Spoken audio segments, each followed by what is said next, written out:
Fala pessoal, deixa aquele like, se inscreva, ative o sino e também compartilhe nossos vídeos com os seus amigos, galera. Ao lado de Pedro Henrique Torre, para bater um papo aqui conosco, ao vivo, neste Sport Center. Muita coisa para a gente conversar. Pedro, Boto, sejam muito bem-vindos. Um prazer recebê-los aqui no nosso Sport Center. Um beijo aos dois, boa tarde. Boa tarde, prazer é meu.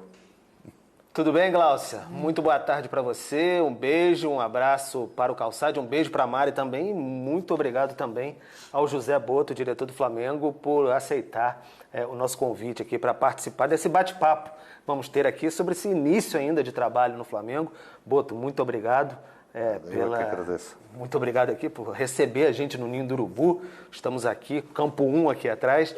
E queria começar perguntando, estamos dois sofrendo com calor aqui no Rio de Janeiro, hein? Só para dizer, tá bem difícil mesmo, tá bravo. Mas queria falar um pouquinho com você, como é que tem sido esse início de trabalho, conhecimento do futebol brasileiro, enfim, o trabalho no Flamengo, esse período ainda é de adaptação, dá para dizer assim? Obrigado mais uma vez. Num clube como o Flamengo é difícil nós falarmos de adaptação. Nós temos que chegar prontos, não é? É óbvio que há muita coisa, principalmente... e tem sido as coisas mais difíceis de lidar, têm sido essas, principalmente a forma como vocês, jornalistas, interagem com o clube. É algo que não é normal na Europa. De resto, o trabalho tem sido perfeito e dentro daquilo que nós previamente já tínhamos planeado. Agora, você fala desse convívio mais intenso entre a imprensa e o diretor de futebol do Flamengo, que é bem comum para a gente aqui no futebol brasileiro, para a gente não tem como ser muito diferente.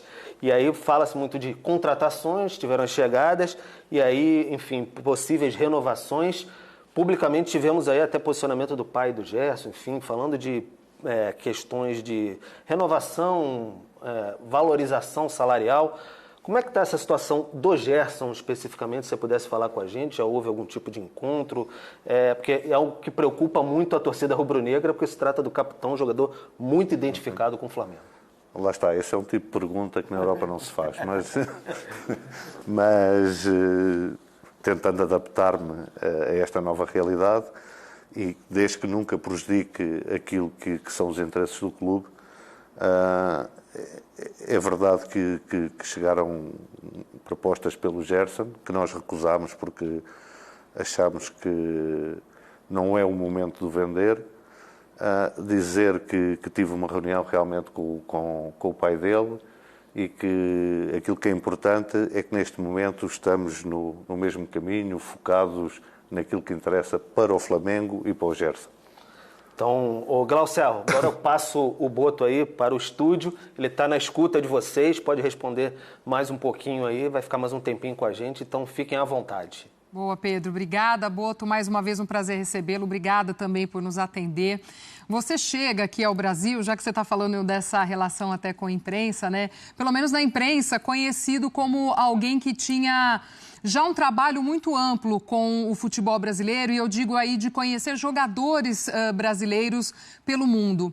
E por que o convite, talvez, para não trabalhar no futebol brasileiro não tenha chegado antes, ou se você já em algum momento da sua carreira pensou em trabalhar por aqui?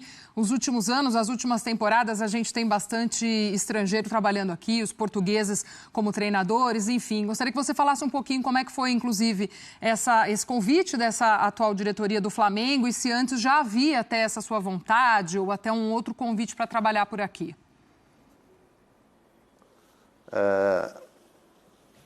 Eu já tinha expressado, até penso que aqui neste canal, que era um futebol que me seduzia. Porquê? Eu acho que dois que são fundamentais ao mais alto nível, que é bons jogadores e uma torcida apaixonada. E talvez vos falte um pouco de organização, e quando digo organização, refiro-me também dentro de campo, alguma organização tática, e por isso talvez o sucesso de muitos treinadores portugueses que até espanta um pouco os portugueses porque não eram treinadores de uma primeira linha em Portugal. Mas eu já tinha demonstrado, inclusive nesta casa aqui, essa vontade, essa curiosidade de trabalhar no futebol brasileiro. Houve algumas sondagens, nada de concreto. A primeira concreta, e felizmente, foi o Flamengo, um clube desta dimensão. Olá, Boto, boa tarde. Paulo Calçade, nós fizemos um programa juntos durante a pandemia, né? Aqui a gente ouviu o Boto no Bola da Vez, foi muito bacana. Para trazer a sua experiência e seu olhar para o futebol brasileiro, que na época do Shakhtar era intimamente ligado, né? E o Shakhtar era uma equipe que sempre recebeu jogadores brasileiros, então, assim, acho que poucos conheciam o futebol brasileiro como o Boto, porque aqui os jogadores brasileiros participavam muito, né, da campanha do Shakhtar. O que eu queria saber do Zé Boto é o seguinte: como que é a estrutura agora com uma nova diretoria? Então, tem um novo presidente, o Boto foi contratado para ser o diretor de futebol do Flamengo. Como é essa estrutura, Boto? Porque eu vejo 2 pilares muito importantes no vestiário: o treinador e a sua presença também. O problema no Brasil, isso acontece muito em outras situações, às vezes o treinador fica isolado. Você fala, onde é que está o diretor nessa hora? A voz do diretor é muito importante no vestiário também. Então eu queria saber como é essa estrutura do Flamengo, incluindo o seu cargo hoje em relação a jogadores, aos comandos, a toda a elaboração do que vem de temporada. Como é que as coisas funcionam hoje no Flamengo? Pois foi essa entrevista que tivemos, essa bola da vez, foi muito interessante. Na altura o Shakhtar tinha 14 jogadores brasileiros e como é óbvio, para termos esse número de jogadores brasileiros, ainda por cima jogadores jovens, que muitos deles nem nunca tinham jogado na Série A e que passado 3 meses de serem contratados estavam a jogar na Champions League. Lembro que falámos sobre isso. Mas é óbvio que tinha e tenho um bom conhecimento do futebol brasileiro, até de algumas questões culturais em relação aos jogadores, por ter lidado muito com os jogadores brasileiros. Em relação à estrutura, a estrutura é simples, é uma estrutura baseada muito naquilo que se faz na Europa. Existe um presidente, que é realmente quem comanda o clube, e que depois delega num diretor para o futebol, pode-se chamar diretor técnico, podem chamar diretor desportivo, aqui é diretor técnico, no nosso caso, que é quem comanda o futebol do clube. A minha visão dessa função é uma visão abrangente que vai muito além da pessoa que contrata e vende jogadores. Muito além disso, é alguém que tenta definir um modelo de jogo para o clube, alguém que interage diariamente com o treinador e com os jogadores, servindo muitas vezes também como conselheiro e também de proteger aquilo que são os interesses do clube, que muitas vezes não são os interesses dos treinadores. Mas de uma forma em que o treinador me ouça por conhecimento, por reconhecer em mim conhecimento sobre o futebol, sobre a parte tática, porque eu também tenho um passado como treinador, e não por uma imposição de cargo. Ou seja, está aqui o diretor e agora tu tens que responder ao diretor. Não é esse o modelo que nós perfilhamos, é um modelo de competências e depois de discussão de tudo o que é o dia-a-dia do futebol e da outra parte, que é a parte estratégica, que vai muito além do dia-a-dia e da época. É assim que nós estamos a funcionar neste momento. Tudo bem, Boto? Boa tarde. Mariana Pereira aqui falando. Quero fugir um pouquinho do futebol masculino do Flamengo, mas eu sei, né, que você na sua na sua apresentação, falou que o futebol feminino não é totalmente do seu conhecimento, mas a gente está prestes a receber uma Copa do Mundo feminina aqui no Brasil, né? Em 2027 o Brasil vai ser sede e no fim da temporada passada a gente teve o ex-presidente do Flamengo se colocando contra essa realização do Mundial aqui no Brasil, em que a FIFA queria, na voz, né, do próprio ex-presidente, queria empurrar esse assunto para o Brasil, porque a preocupação dele era com os gramados. O gramado do Maracanã para receber um jogo de menor expressão, segundo ele, da Copa do Mundo feminina da FIFA. Eu queria saber de você se esse entendimento do Flamengo, ou você, enfim, se já teve essa oportunidade de conversar com o próprio BAP, sobre esse núcleo dentro do Flamengo do futebol feminino.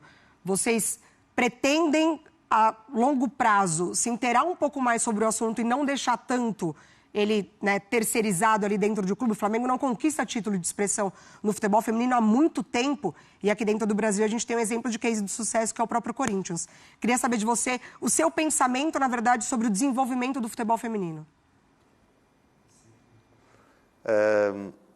Responder-lhe da seguinte forma. Da mesma forma que eu penso que para tocar o futebol profissional de um clube tem que ser alguém profissional, identificado com o fenómeno, o futebol feminino, para o desenvolvimento do futebol feminino, tem que ser exatamente a mesma coisa.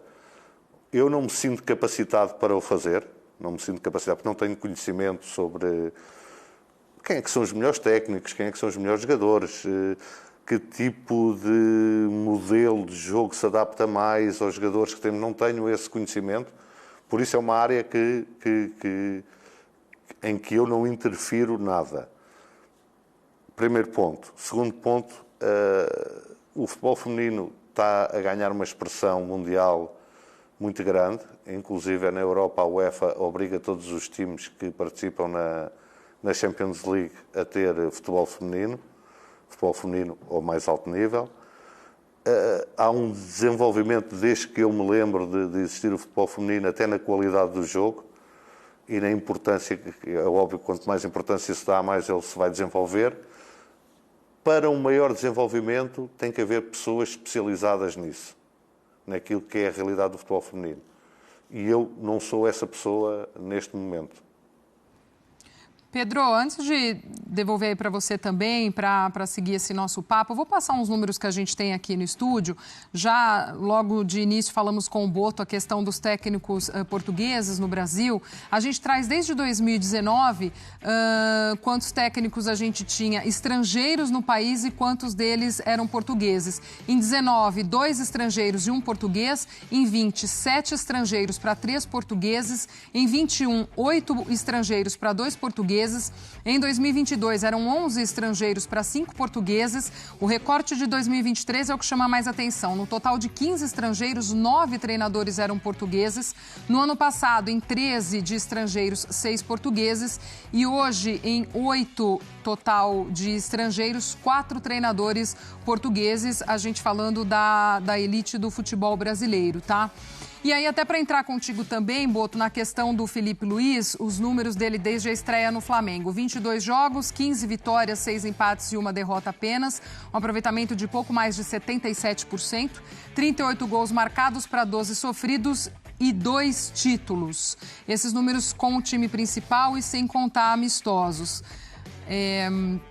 Mostramos aí como nos últimos anos, né, veio crescendo. O Boto até cita essa questão do sucesso que os portugueses tiveram aqui no Brasil, talvez muito por conta do que você mesmo disse, né, Boto, dessa falta até de estrutura técnica no trabalho, enfim.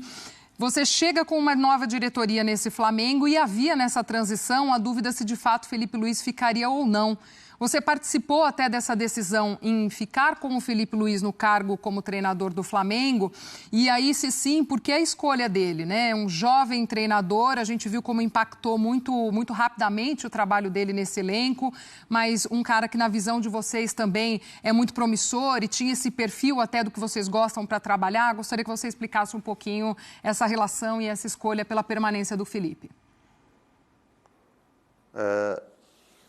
Ainda bem que me dá a oportunidade de falar sobre isso, porque eu acho que quando falei isso fui mal interpretado. E volto a referir, quando comecei a falar com o BAP sobre a possibilidade de vir para aqui, uma das questões que eu coloquei, porque para mim não faz qualquer sentido eu ser o diretor técnico e não trabalhar com um treinador que eu confie, que tenha a mesma maneira de pensar que eu, não faz qualquer sentido. Isso para mim, é meio caminho andado para o insucesso. Eu pus como condição ter uma voz bem ativa na escolha do treinador. Posso-vos dizer que nessa altura nem o Filipe era treinador do Flamengo, do time principal. E depois, como é óbvio, porque haviam essas conversas, eu segui ao Flamengo de uma forma atenta, estudando não só o elenco, mas estudando também aquilo que o treinador ia dando. E desde muito cedo percebi que, para a realidade do Brasil, ele era muito diferenciado mesmo. Ouvia com muita atenção as coletivas, não é? As coletivas que ele fazia, que dão muitos indicadores para quem ouve com muita atenção sobre os conhecimentos técnico-táticos de um treinador. E quando chegou à altura de termos que tomar uma decisão, tal como o BAP me tinha prometido, passou muita decisão para cima de mim, eu achei por bem, não por feeling, também existia algum feeling, mas por um estudo que já tinha feito dele, de ficar com ele. E hoje, volto a dizer isto, também acho que já disse isto mais que uma vez, o Filipe tem todas as características de um treinador de alto nível. E eu já trabalhei com alguns. E a primeira dessas características é ele ter a noção que tudo aquilo que ele foi como jogador de futebol, e que foi um jogador de altíssimo nível, tem pouco transfere para a profissão que ele tem agora. E quando tu tens isso bem claro na tua mente, é meio caminho andado para te tornares melhor técnico, porque isso vai-te obrigar a estudar, a ser inquieto, a perceber porque é que alguém faz isto e o outro faz aquilo. E ele é realmente alguém muito inquieto, alguém que tem uma sede de conhecimento enorme, e essa, para mim, é a principal característica dos grandes treinadores. Por isso eu dizer que ele vai ser, na minha opinião, ele vai ser o treinador que vai mudar a cara do treinador brasileiro na Europa. Ou seja, a imagem que a Europa tem dos treinadores brasileiros, ele vai ser quem vai mudar. E isto não quer dizer que não existam outros treinadores brasileiros com muita valia, muito conhecimento. Se calhar nunca lhes foi dada, foram oportunidades para o demonstrar. E ele vai virar essa imagem que na Europa se tem do treinador brasileiro. E eu já disse isto um pouco como brincadeira, mas é algo que eu acredito mesmo. O Filipe vai ser quem vai acabar com a hegemonia dos treinadores portugueses aqui no Brasil. Pedro, fica à vontade. Obrigado, Glaucio. Não botou até queria que você entrar nesse papo sobre Filipe Luís também, que você destrinchasse mais o trabalho com ele no dia a dia, porque me chama muito a atenção que o Filipe sempre o cita quase rotineiramente nas coletivas, assim, não, porque o Boto.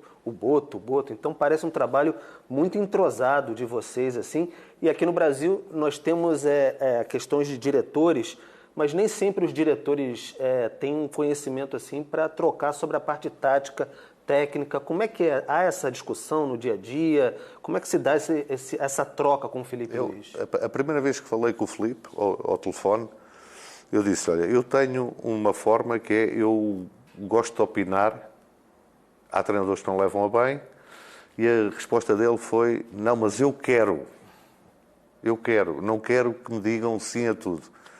E então o que nós temos é uma discussão saudável sobre várias coisas, desde o elenco às questões táticas, ao próprio jogo, em que discutimos e acho que isso faz-nos crescer aos dois.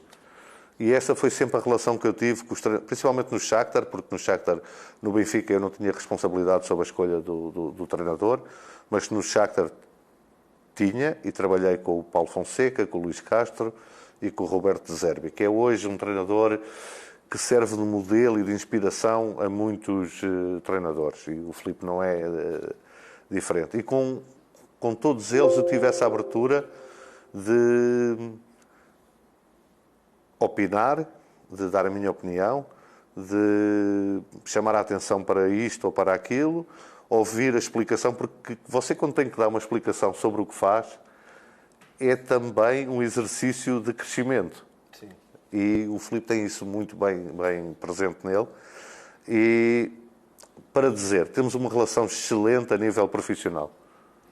Aí, perdão, para chegar um pouco mais nessa questão do Filipe Luís, você elogiou bastante, falando que ele pode, enfim, ser a nova cara do treinador brasileiro, especialmente em nível europeu. E aí o torcedor do Flamengo sempre brinca bastante. Mas isso me preocupa, porque daqui a pouco pode vir alguém da Europa e querer pescar o Filipe Luís. Aí eu te pergunto, como é que o Flamengo pode se preparar para isso? Que o Filipe Luís, enfim, saia do Flamengo ou não saia, mas se sair daqui a 3 anos que seja, como é que o Flamengo pode se preparar isso, estruturando de repente a base, formar um novo treinador? Como é que está essa reformulação da base também, estruturar todo o departamento de futebol, modelo de jogo, enfim, como é que está se dando essa participação, que tem até a participação do Filipe Luís, enfim, como é que o clube planeja isso para se preparar também? Aquilo que eu posso dizer é que o Flamengo tem um ADN, um DNA, não é? DNA. que deve ter, não é? Que basta olhar quem é que foram os jogadores, os ídolos do Flamengo, como é que o Flamengo passou a ser conhecido na Europa, pela sua forma de jogar, um jogo ofensivo, um jogo dominante, uma equipa que propõe, que nunca especula, não é? Agarrar nisso, colocar as coisas modernas do futebol, porque não há volta a dar, que tem que se colocar algumas questões táticas que são se calhar mais chatas para quem vê o espetáculo, mas que não há volta a dar, que tem que se colocar. E criar a partir disso um perfil e um modelo Flamengo, que encarna muito naquilo que o Filipe quer para a sua equipa. Tendo isto bem definido, depois a mudança de treinador, os elencos, é tudo mais fácil. E eu tive essa grata experiência no Shakhtar de nós mudávamos de treinador, mas não mudávamos o modelo, nem o estilo, nem o perfil do jogador. Isto tem muitas vantagens. Tem as vantagens da equipa seguir sempre jogando da mesma forma, tem as vantagens de não chegar um treinador e dizer eu não gosto de 20 jogadores destes e quero mais 20, com todos os custos que isso tem, porque existe uma maneira de jogar e os treinadores são escolhidos para essa maneira de jogar. Eu no Shakhtar trabalhei com o Paulo Fonseca, Luís Castro e De Zerbi. Se vocês analisarem, não sendo exatamente iguais, são treinadores que têm um estilo de jogar semelhante. Claro que quando eles chegavam, não pediam jogadores para o elenco. Aquele elenco servia-lhes também. Depois há coisas pontuais que se mudam e que se ajustam a algumas coisas que o treinador quer. É disso aí, nação. Ficamos por aqui. E esse foi mais um corte aqui do nosso canal que a gente preparou aí. Eu tive um trecho aí da entrevista do diretor técnico aí do Flamengo, diretor do futebol aí, do departamento de futebol do Flamengo, Boto aí, que deu ao canal da ESPN Brasil nesta terça-feira aí. Então, se você gostou, deixe nos comentários aí seu feedback, deixe seu like, que é muito importante. Se inscreva aqui no nosso canal também, galera.